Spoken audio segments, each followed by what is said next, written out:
Hola, vamos con nuestra unidad número 3 y vamos a hablar del ciclo celular. Cuando hablamos del ciclo celular, hacemos referencia a ese proceso mediante el cual una célula va a crecer, va a duplicar su material genético y se va a dividir para formar dos células hijas. Este ciclo resulta que se divide en varias fases o varias etapas. Primero hay que tener en cuenta lo siguiente. Las etapas principales es la que corresponde a la etapa que se denomina interfase y a la etapa que se denomina fase M, ¿sí? Entonces vamos a revisar la primera. Cuando hablamos de la etapa de interfase, hacemos referencia a que va a ser la etapa más larga del ciclo celular y se va a dividir en tres subfases. Observamos que hay fase G1, fase S y fase G2. Esas corresponden a la interfase. Entonces vamos a revisar en qué consiste cada una. Cuando hablamos de la fase G1, o también conocida como GAP1, en este punto o en esta fase, la célula va a empezar a crecer y va a realizar sus funciones normales. ¿Por qué necesita crecer? Pues porque la célula tiene que prepararse para el proceso de replicar el ADN que va a ser entregado a las células hijas. Luego, nos vamos a dar cuenta que vamos a pasar a la fase S, pero hay que hacer un alto en el camino.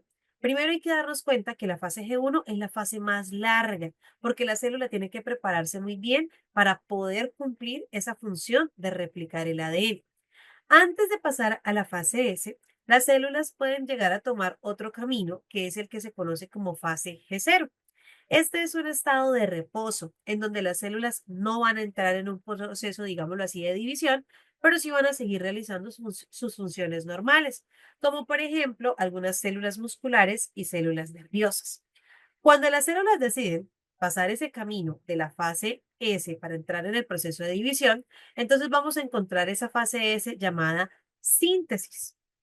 En esta fase se lleva a cabo el proceso de la duplicación del ADN, de modo que pues cada cromosoma se va a convertir en dos cromatídeas hermanas y van a estar preparados para poder entrar a ese proceso de división como tal. Posteriormente vamos a encontrar la fase G2, conocida como GAP.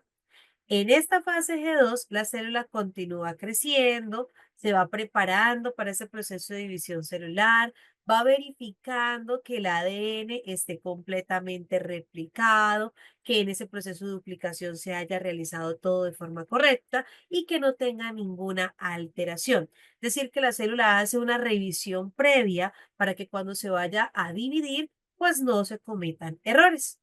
Posteriormente vamos a encontrar la segunda etapa, que es la fase M, conocida como mitosis, y aquí es donde ocurre la división del núcleo como tal. En la mitosis vamos a encontrar también una serie de fases. La primera se conoce como profase. En la profase, los cromosomas se condensan y se hacen visibles, es decir, que toman la forma clásica que conocemos, que es la forma de X. El uso mitótico comienza a formarse, ¿sí? Que son como esas barritas, esas lineecitas, y también la membrana nuclear se disuelve. ¿Por qué? Porque necesita sacar el material genético para poder repartirlo. La siguiente etapa que vamos a encontrar se conoce como metafase.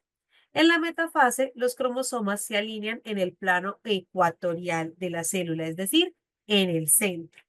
Posteriormente vamos a encontrar la etapa de anafase. En la anafase lo que ocurre es que las cromátidas hermanas se separan y se dirigen hacia los polos opuestos de la célula, es decir, que el cromosoma se parte por la mitad y se va hacia los polos opuestos. Posteriormente vamos a encontrar la telofase. En la telofase, los cromosomas llegan a los polos y se comienza a formar una nueva membrana nuclear alrededor de cada conjunto de cromosomas, es decir, vuelve y se forma esa membranita para ir organizando el material genético. Y finalmente vamos a encontrar la etapa de citocinesis, que este es el proceso de división celular, es decir, en la citocinesis como tal, el citoplasma como tal se va a dividir y de esta manera va a dar lugar a dos células hijas. Y esta es la forma como se da el proceso de mitosis. Nos vemos en una próxima cápsula.